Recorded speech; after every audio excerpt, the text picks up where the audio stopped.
do we have anything for black bears here? And I actually looked her up, and sure enough, there's this full-fledged site for black bear rehabilitation. And so I had the opportunity to reach out to her, and she consented to having an interview with me and telling me all about the work they've done. My own black bear experiences are not super exciting.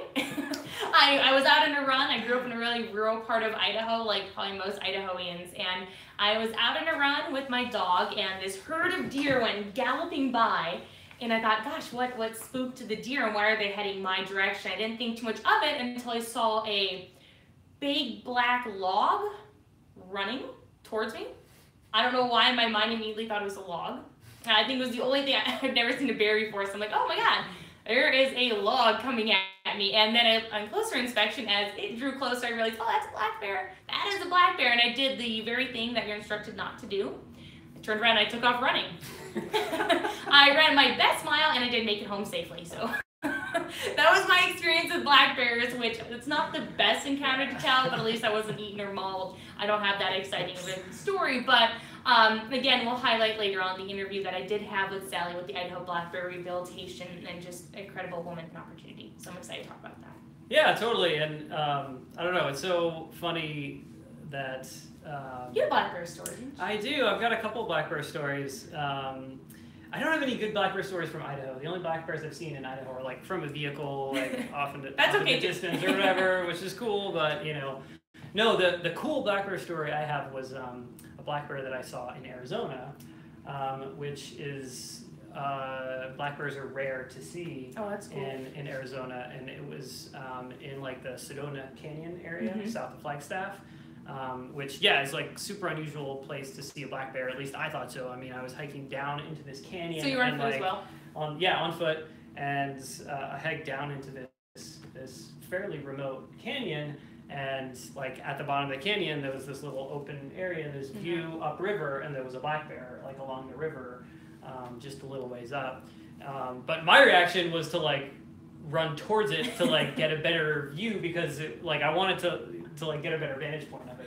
Yeah, Exactly, which was total like I didn't even think about it. It was just, and my friend who I was hiking with, who you know is not a biologist, you know, sort of like, you realize that your like gut reaction to seeing that bear was to run towards it. Like, you have no instincts. That's unusual. No instincts. You know?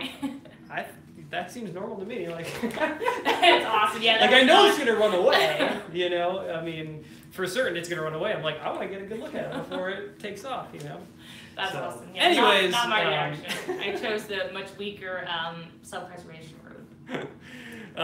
So anyways, I mean, yeah, we are we're gonna talk a little bit about bears on the episode today, which I'm excited about. But first, we're just gonna run through some current events in conservation. I'm excited. I haven't heard these yet. Yeah. So actually, I'm gonna save this one for last.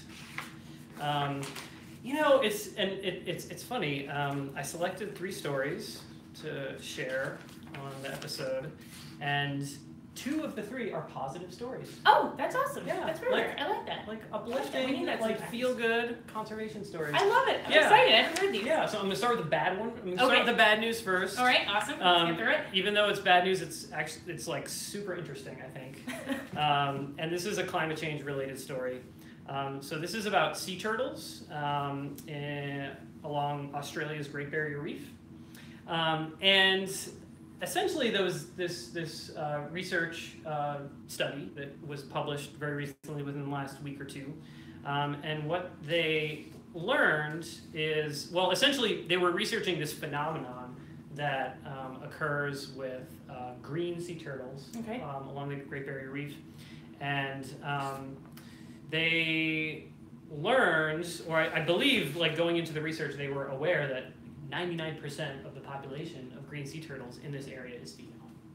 Female? Mm-hmm. Oh, wow. Yeah. Oh, gosh. Okay.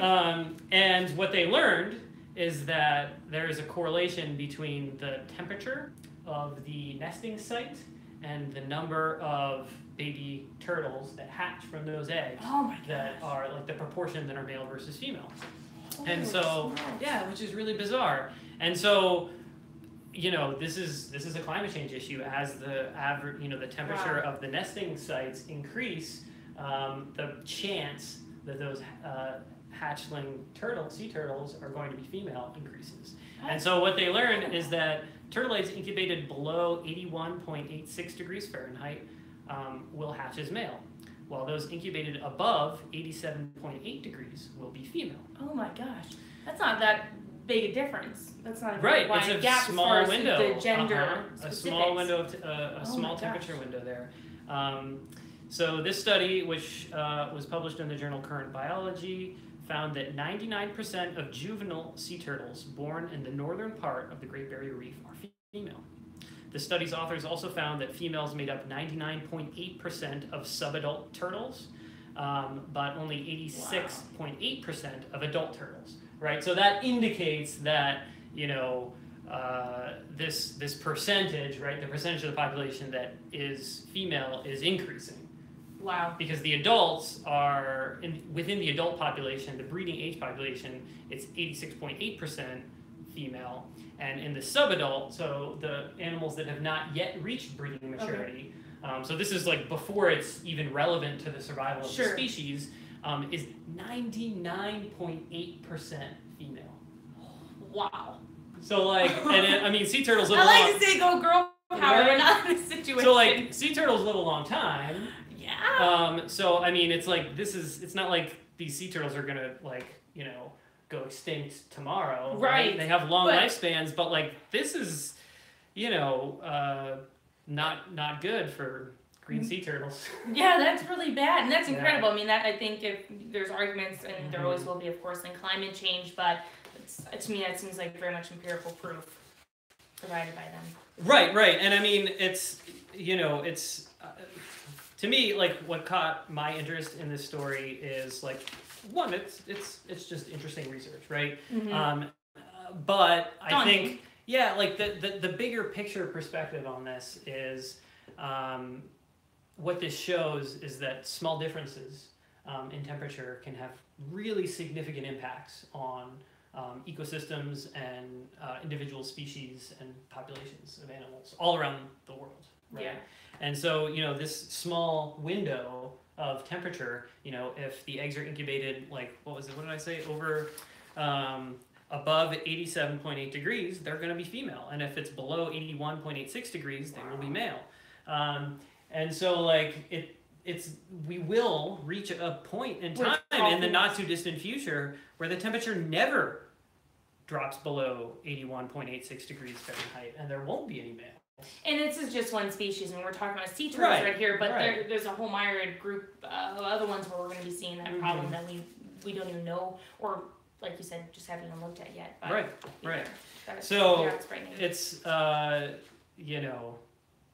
don't know, fascinating, but also definitely cause for concern, and I think also indicative of the fact that we will be seeing dramatic changes in ecosystems all around the planet as the climate continues to warm. Crazy. And it's just I mean, every single day, every single week, we're learning new ways. We're learning new things about how ecosystems are changing, how species are adapting. Right, there's adapting. There's adaptation absolutely that's happening. I mean, not all species are losing. Right. As ecosystems change, some animals are thriving, right? Humans being, we find a way. leading the charge, right?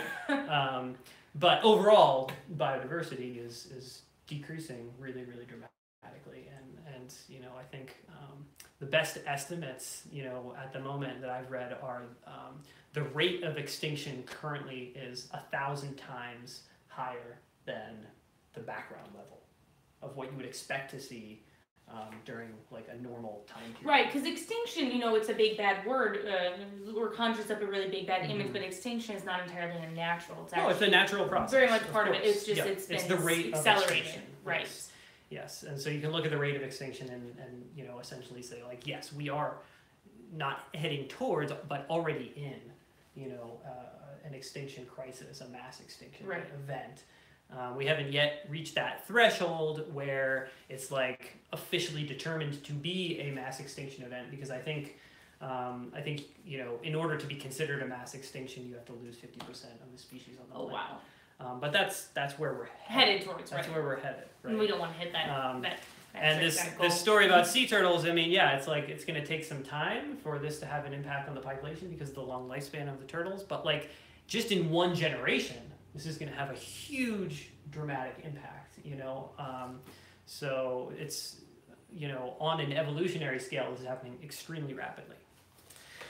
So good news? Yes, I have a good news story. And this is related to the discussion that we had a few weeks back, or about a month back, on the first episode about elephants.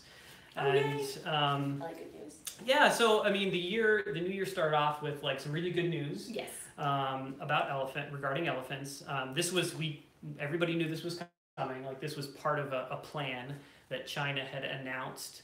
I think last year, right? I believe like with the new year in 2017, they announced that they were going to be that they were banning the international trade in ivory, and they were going to sort of phase out in stages the domestic trade in ivory. But that was implemented at the start of 2018. And it's now, I mean, theoretically illegal. All sales of ivory are now illegal in China. Awesome! That is great news.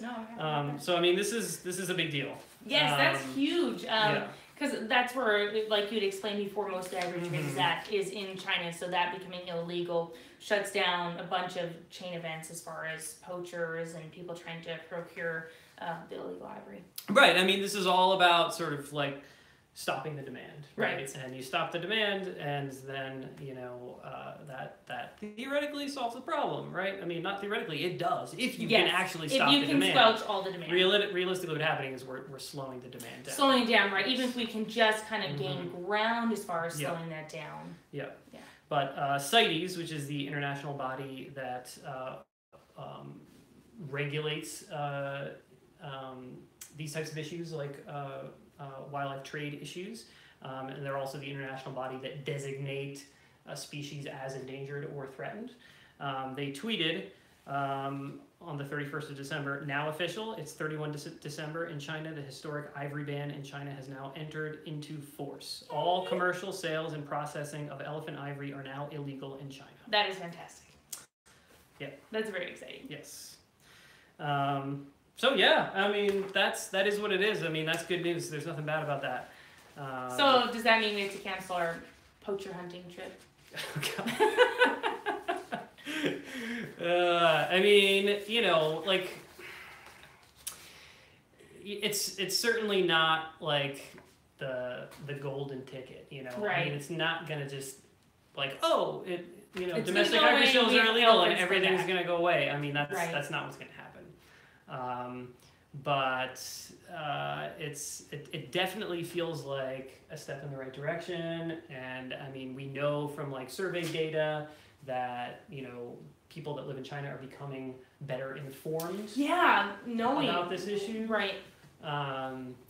So yeah, I don't know, and to be honest, like I don't actually know offhand like statistics on or the best sort of estimates on like the rate of trafficking and the rate of decline of elephant populations and all that. So I don't know. It's definitely too early to like have it throw a huge celebration, but like and say that we saved the elephant. Right. But it's good news for sure. Right, but it'll help. Yeah.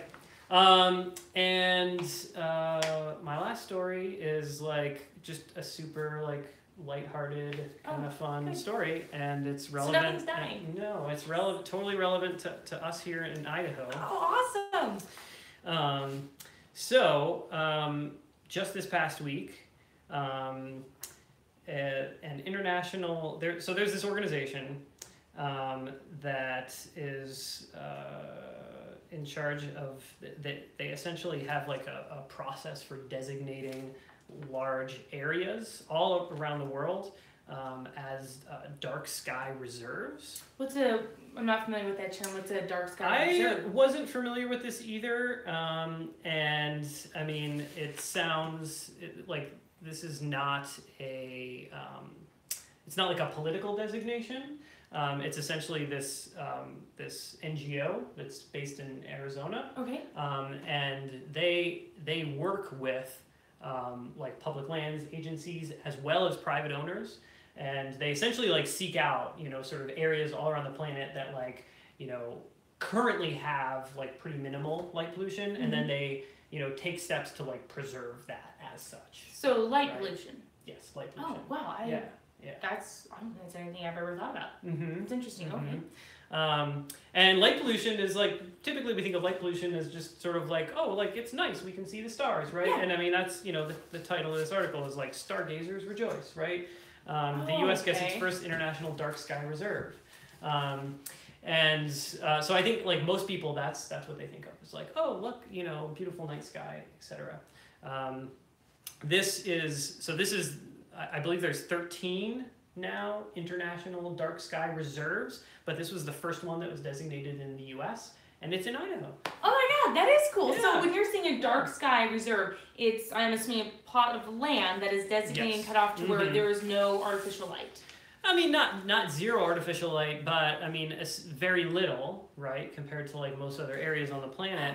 That's and cool. yeah, what this organization does is, 12 reserves. There are 12 reserves, and the one in Idaho is the third largest of all. That is amazing. And the first one in the U.S. First one in the U.S. That is incredible. But I mean, it sounds like what they're doing is essentially just, you know, working with both, you know, government agencies and private landowners, you know, to get folks to agree to a certain set of standards, right? And so, like, if you're going to have outdoor lighting, it should, you know, be downward directed.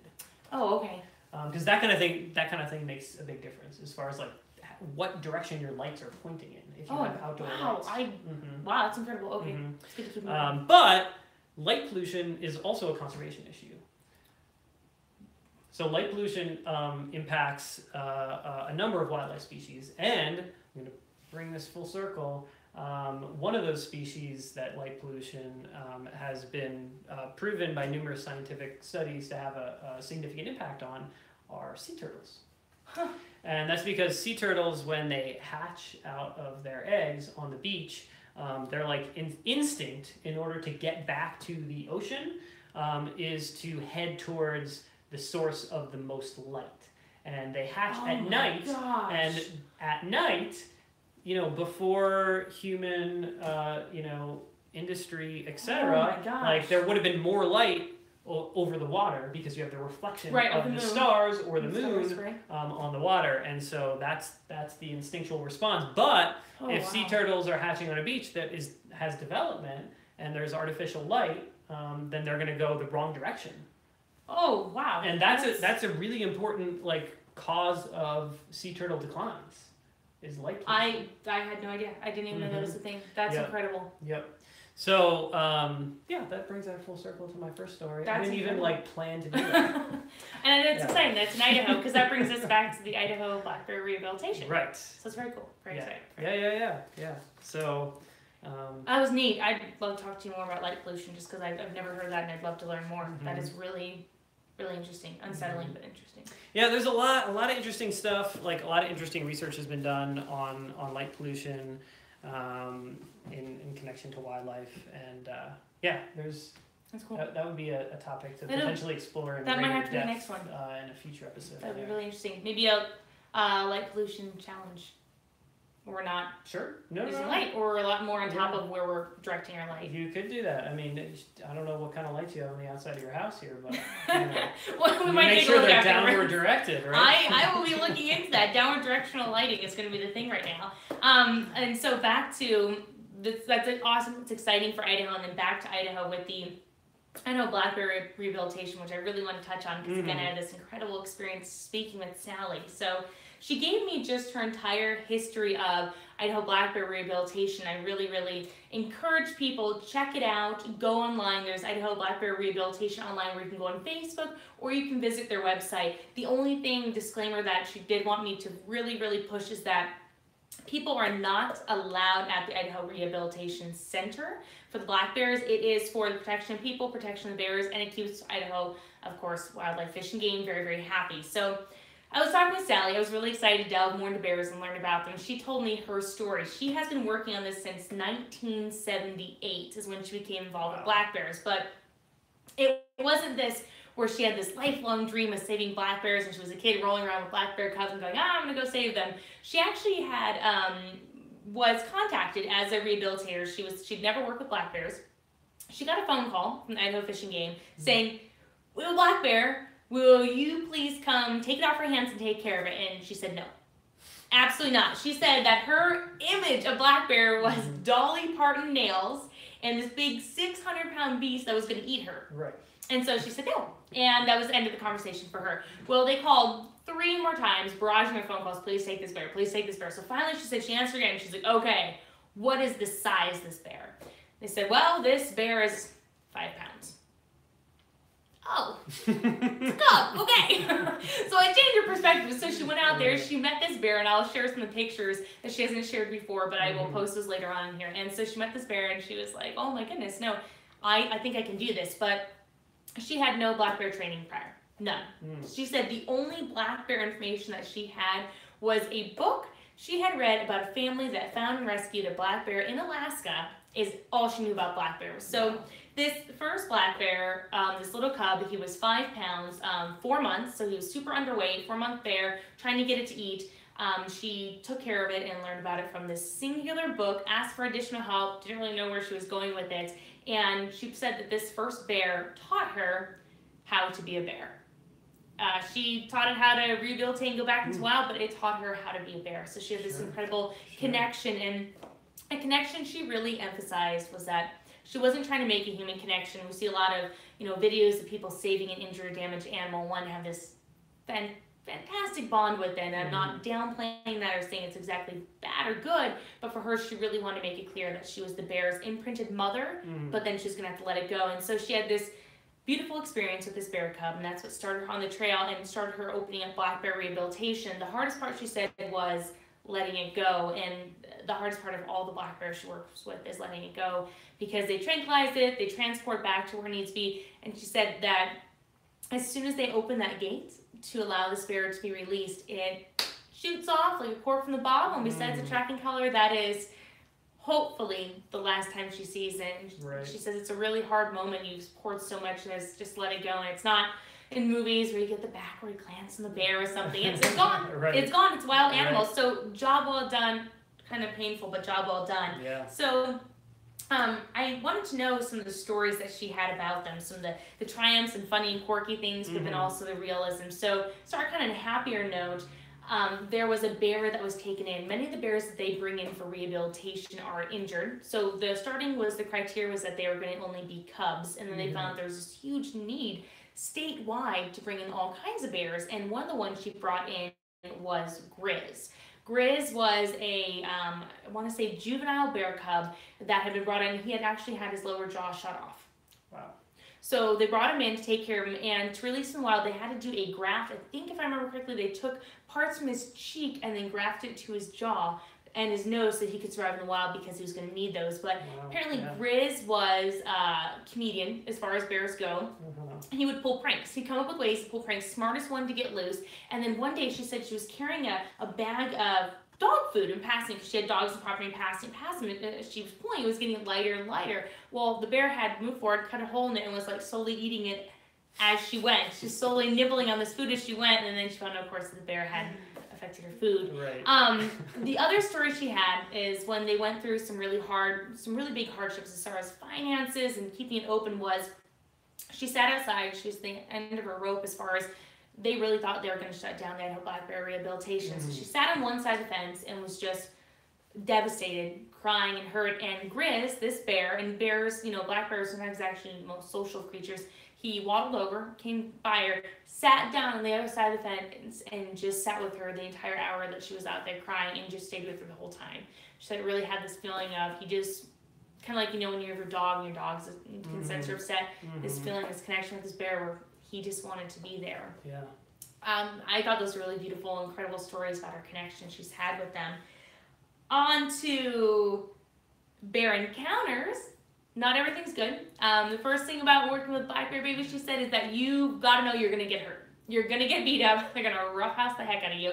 And one such experience was she had her dad come on site with her. Her dad is actually blind, and he was helping take care of the bears. He'd gone into an enclosure. He had exited the enclosure, and I'm trying to remember which bear this was. I think this was actually, I'm trying to remember the name. It might have been Grizz again. She was exiting the site, and he was exiting the site, sorry. He is actually blind, and he did not realize that the door had not latched, and he left. Well, the bear ended up opening the door, getting out, and was scared. It was absolutely scared. She said she's been able to learn to read the eyes of the bear, to know when it's upset, what's going on. And this bear came out and freaked out, panicked, cornered her and her father. And then their dog that it had grown up with was also loose, and it actually grabbed their dog by the throat. And it was this horrible moment of this bear is going to, and put everything in perspective. I mean, she's been caring for it, she's bond with it. It's still a wild animal, got its dog by the throat. The dog didn't know what to do. The dog didn't even attack it, because here this dog even was trusting the bear, grown up with it, didn't know what's going on. So she's screaming and hoping this bear lets go, and it grabbed the dog, and it was panicked. So it was grabbing the dog out of panic. It grabbed the dog by the throat, kind of moved around, and then let it go, kind of freaked and let it go. And she had to run forward and actually grab a rope around its neck, calm it down, and pull out of the situation. But she was quite certain that that was the moment her and her dad were going to biff it, as far as bears were concerned. So it was a really big reality check as far as safety with these animals. Yeah, I bet. So yeah, exciting story there. In closing, she shared some more stories, more experiences. She wanted to let people know that obviously black bears are prevalent in Idaho. We need to watch out for them. We are encroaching further and further on their territory. If you encounter a black bear, don't do what Anna did. Don't run away. You need to stay on site. Don't drop to the ground, play dead. She said, stay there. Probably shouldn't do what I did either. No. Yeah. Don't run towards the bear, Matt. No. I mean, Matt and I are great examples of really bad reactions. He ran towards the bear. I ran away. Things had been dealt poorly. We wouldn't have described the bear. Stay there. Face the bear head on. Don't run. And then, of course, raise your arms. Make yourself sound bigger than you are. Appear bigger than you are. And then make as much noise as possible and try to sound like... She literally said, try to sound like 5 people. Make a bunch of different voices, make a bunch of different noises, and try to get to safety. But don't run away from the bear. Don't cycle away from the bear. And, I think it's important to highlight when we're discussing this specific topic. I think it's important to highlight that, probably 99 times out of 100, if you, when you approach a bear, before you even have a moment to think about, oh, what do I do? The bear's going to run away from you. Yes. That's their reaction. They're much more scared of you. And, when that moment, when, you see the bear sees you, every single encounter I've had with a bear, the bear almost immediately turns around and runs away. Oh, yeah. Well, I mean, in my case, I'm sure if I actually... Right, so I mean, I think it's realistically, probably the more encounters with bears you have, the less afraid of them you would be, because you realize, unless you're in this very unusual or unfortunate situation where maybe you're between a mother and some cubs, or threatening, perceived to be threatening in some way. It's not anything to be worried about. It's something to be excited about. Whoa! Right, you're having this experience. This is really cool. Yeah. And bears are really special. And I mean, I feel like maybe part of that is because there's definitely an intelligence thing, right? Right. And I mean, we talked about that on the first episode, regarding the intelligence of elephants, and how there's kind of this, I mean, even if we don't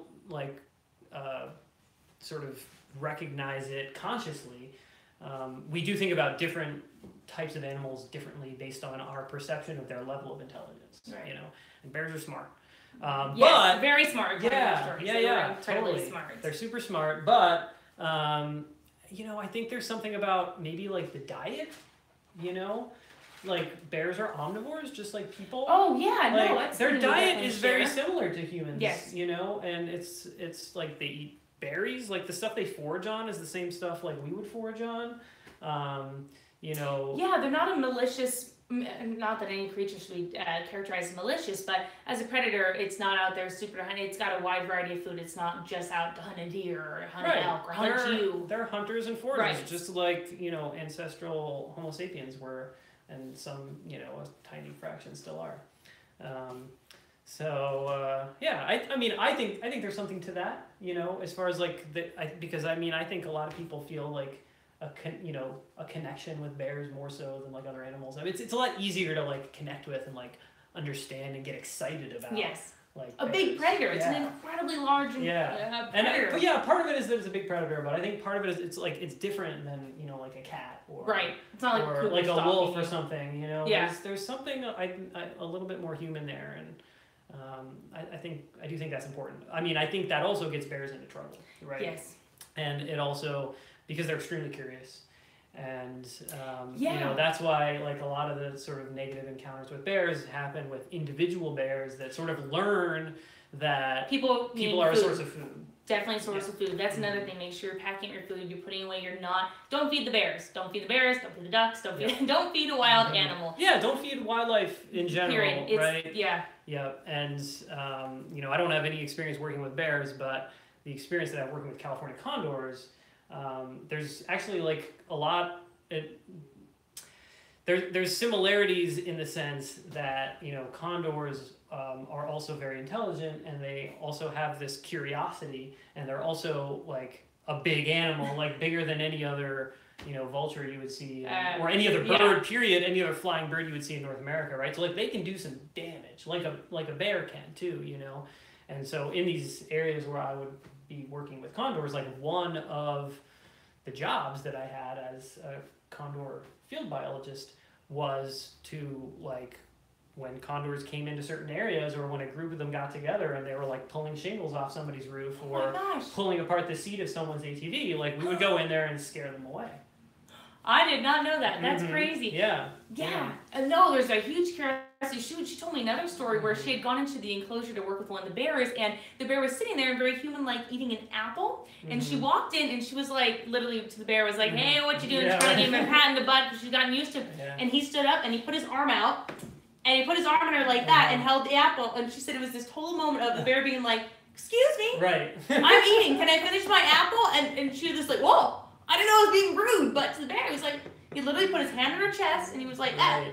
I'm eating, lady. And so it was a very human experience, she said, but also, okay, I need to respect the bear. It's not a dog, I can just pat in the rump. Yeah. She just heavily wanted to iterate to people that bears are beautiful, they're incredible, they deserve our protecting. They are not a teddy bear. They're not something to pick up, and get in the middle of. If you do run into a bear, do contact Idaho Wildlife Fish and Game. If it is an orphaned cub or if it is an injured animal. In closing with the Idaho Black Bear Rehabilitation, my conversation with Sally was just truly incredible and a magnificent woman who has done so much, forerunner of this rehabilitation program. Sad news as far as where it's at today. It is known nationwide. It has a wonderful amount of support, wonderful patrons. The Idaho Fish and Game did make a decision. I don't quite remember what the decision was based off of, but prior they were able to rehabilitate at one time up to 30 to 50 bears successfully without the bears fighting, without the bears being unhealthy, without the bears having any rehabilitation processes. Idaho Wildlife Fish and Game told them that they believed the standard needed to be between 6 and 7 bears. And so it completely dropped the amount of bears they're allowed to bring in throughout the state and within our own state, which the unfortunate cause of this meant that they finally did tell Idaho Black Bear Rehabilitation, you can only have 6 bears at a time. And there was a 7th bear that needed bear cub, that needed rehabilitation. And because they were only allowed to have the 6, the bear was euthanized. The cub was euthanized. And right now, that is where the Idaho Black Bear Rehabilitation stands. They are limited to the 6 bears from the 30. Sally said she put up a huge fight. It was devastating. She thinks it may have been one of the causes that led to her stroke that she had 2 years ago when this happened. She found out that a bear was put down because they were denied being able to care for a bear. They absolutely felt they had the facilities to care for her as they've cared for 33 at a time. She fought it. They took Idaho, they had conversations, they went against Idaho Fish and Game, and in the end she decided that it would take the last of her if she fights them again. She doesn't have anything left. She says she doesn't have anything left. If they put down another bear that she can't help, she does not know what it will do to her health-wise. But in the end, it had to come to being able to leave Idaho Black Bear Rehabilitation running and to just take care of those 6 bears at a time. That is what they're limited to now, and she certainly hopes that it does not mean there will continue to be more deaths because Idaho Wildlife Fish and Game, not to diss on them, but that's where they're at. So something I really wanted to push forward is support them, speak in their behalf if there are events, and donations. They can't really have other people on site. Again, they can only allow the rehabilitators on site, they can only allow the veterinarians on site, but donations are a huge help point to them. So we'll put their links and their information. Again, just an incredible woman who has devoted her life and is leaving behind a legacy for these bears. But something to keep in mind. Yeah. You know, don't injure a bear just because you're scared. You know, don't cause harm to it the best you can. Don't leave poisons out. Don't leave dog foods out. Don't do something because there might not be room to rescue that bear. Sure. So I have like a couple other questions I want to throw at you, but like first I just want to like, you know, say to anybody who might be watching that like if anybody has questions about bears or anything that we've discussed, or just like, you know, random questions that have nothing to do with anything we ever talked about, then like you should ask them and we'll answer them even if they're silly. But a couple questions for you, like I guess, you know, I would like the first question I have is like, you know, like why is there even a need, you know?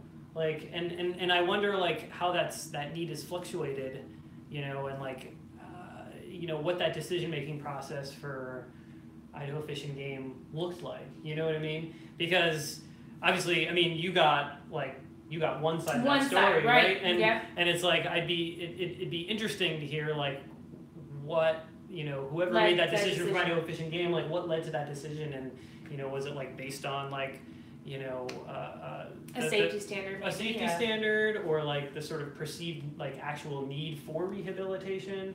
And you know, I mean, I think like, and you know, this is not to say anything negative about like black bear rehabilitation or this particular organization, but in the world of birds of prey, raptors, there are lots of raptor rehabilitation facilities all across the U.S.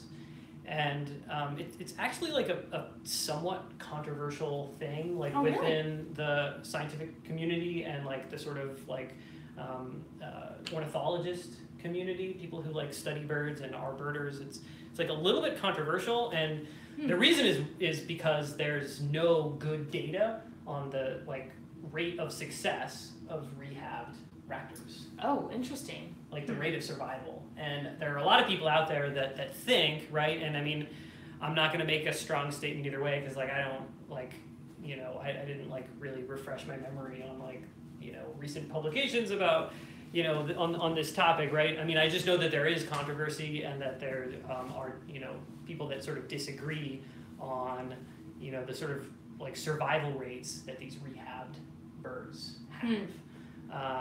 And like, is all this effort that is really being put into like, and it's a lot, right? I mean, it's super intensive, a lot of finances, you know, it's to care time, for these animals. facilities. And it's like, if you expend all these resources on saving these animals, and then as you said, you know, you made this point early on of like, well, you just release them and you never see them again. You know, and I mean, it sounds like they have tracking devices on the bears. Right. So, I mean, that's a different kind of a thing. Like that's to my knowledge, like very rarely done, if at all, in like raptor rehab facilities. You know, it's like those animals. So you don't know. Yeah, you don't know. Just don't know. If you don't have statistics on the population, no, that's a good point. I don't have a ton to go off on that. I'm not as familiar with you know, with their statistics or their site, just the information like you said. But I'd love to learn the other half. I'd love to learn the other why Idaho Fish and Game put that on there. She did say that they had a really high survival rates as far as the bears they tracked, and then reportedly had sightings from people who have seen them and then reported them. The survival rate is extremely high,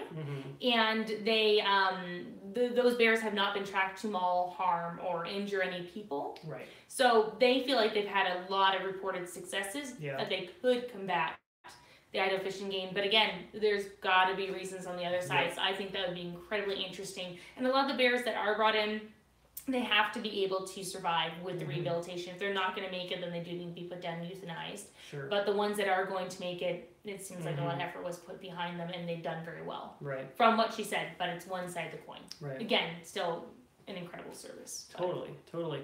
So, I mean, you mentioned, obviously, like in that one story, there was a bear that was shot, right? Yes. And so that's obviously was like the need, the cause of that particular individual's, need for rehab, that animal's injury. But I guess I'm just curious, like what the most common causes are. According to what she told me, the common causes that she could notate, it was shots. It was bears Really? that had been shot. They had a bear shot in the hip, they had a bear shot in the shoulder, the one that had its jaw shot, bear cubs left an orphan because of their parents being shot. It was those were the main things that she listed for me was all shootings, deaths of bears and shootings. Right. So again, but people who have been in that situation, who's to say they weren't charged and they were shooting out of defense? Shoot the bear somewhere, bear runs off. Reported, tell people about your. Well, bears are game species. I mean, bears. There's are that too. Oh yeah, there's that too. There are. I was reading an article that bears are still poached as well. So there's a chance that a botched poach attempt and it survives. But usually gunshots, gunshot wounds was what brought bears in. Yeah. I mean, this is and I mean again, this topic of hunting came up in our last discussion as well.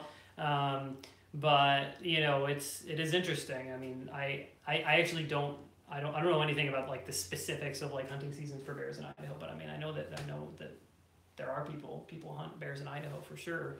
And yeah, I mean that's always been something that has been tricky for me as a hunter, right? I've never gone hunting, looking for bears, and I don't have any desire to, but.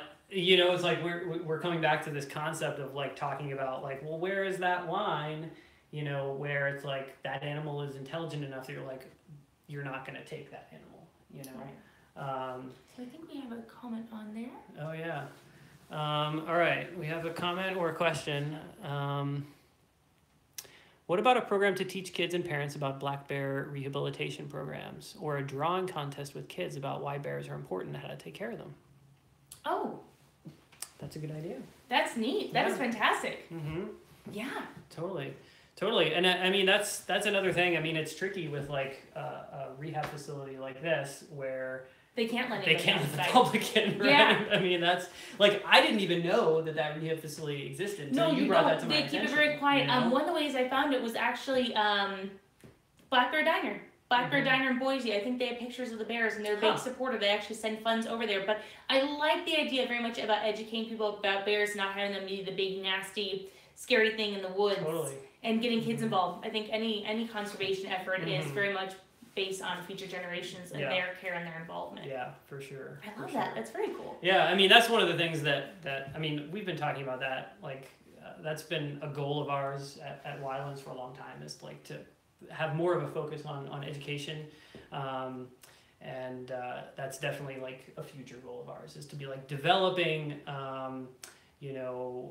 mean not necessarily developing curriculum, but coming up with resources, so like whenever we have a project, as a part of that project, whether it's like a video or a podcast or just a discussion, live discussion like this, to like have some resources to share with teachers and parents. That's awesome. And I think the big thing too is like, for myself, I don't have a degree in biology, or I don't have a degree in zoology, something I'm definitely working towards, but it's important for people to realize that as just the general public, they can help, they can be involved, and they can do their part. It shouldn't just be left on our people who, that's their forte, that's what they went to school for. We put a lot of stress on those people, like, you're going to solve these problems, you're the one who should care about these. I think it should be everybody, and that's something that's important to me, and why I'm excited about Eyes on Conservation Wildlands, is that's what it's about. It's getting people involved and making everyone know that they are connected to nature and they are connected to animals, and they do need to care and be supportive. And you don't have to have a degree to do it. You can be involved, and you need to educate yourself. Yeah, absolutely. I mean, we could talk about, the cool things that citizen scientists are doing. I mean, all over the place. Like, I mean, it's a really cool sort of moment to like get involved in citizen science projects, because there's a lot of opportunities out there, whether it's bears or whatever. I mean, pretty much anything you can think of. There's there's an opportunity, and if there's not, you can create an opportunity. Absolutely. Right? There's no limit to it. It's very rewarding. It's very exciting. I think what will be great is when we close here to go ahead and leave links for Idaho Black Bear Rehabilitation. I will go ahead and post pictures that she allowed me to use, and then also maybe some citizen scientist projects that we do have in Boise or even nationwide. I know a huge one for the scuba diving communities. Project Aware, as a scuba diver myself, I'm part of Project Aware, and that's a great one. They do ocean cleanups, coral restoration, working, taking some of the population counts while we dive. We track different animals and let us know how many we saw in that region. So again, there's tons of different ways to be involved. Totally, and there's lots of cool citizen science projects related to bird conservation as well.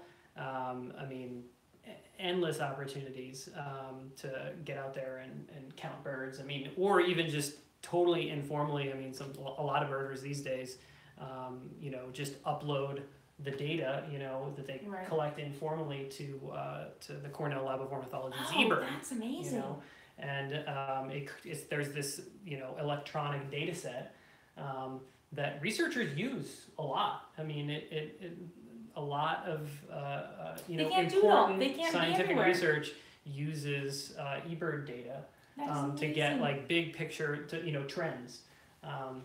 And so, I mean, that just by itself, I mean, that's a lot of people, you know, keep track of the birds they see when they're going out anyways, you know.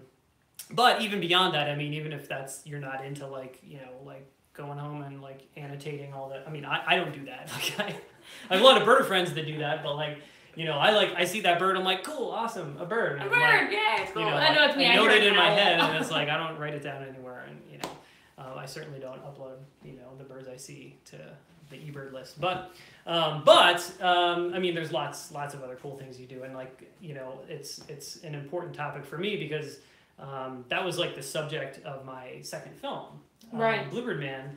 The subject of that film is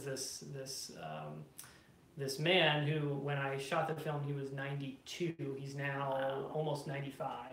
And his life's work is this massive citizen science project. And I mean, it's really only massive because he has committed 40 years of his life. That's amazing. To collecting data and setting up these nest box trails for bluebirds. So essentially, like, the conservation component is like increasing nesting habitat for bluebirds, but then the citizen science component is the data he collects on like nesting success, and then also the U.S. Fish and Wildlife leg bands that are placed on them. Oh, neat. So you can, at least to a certain extent, sort of track movements. So yeah, I mean, tons of cool volunteer opportunities, and you know, there's always volunteer opportunities here at Wildlands, right? Yes. So I mean, Anna reached out to us with like all kinds of ideas about how to get her involved, and like we forced her into like, you know, putting this whole live show together. So I really appreciate it. Well, again, we'll attach those links and those pictures, and we appreciate anyone and everyone who's joined, who cares, and who also has support. Yeah. Awesome. Are we done? I think so. All right. Have a wonderful evening. Thank you for joining us.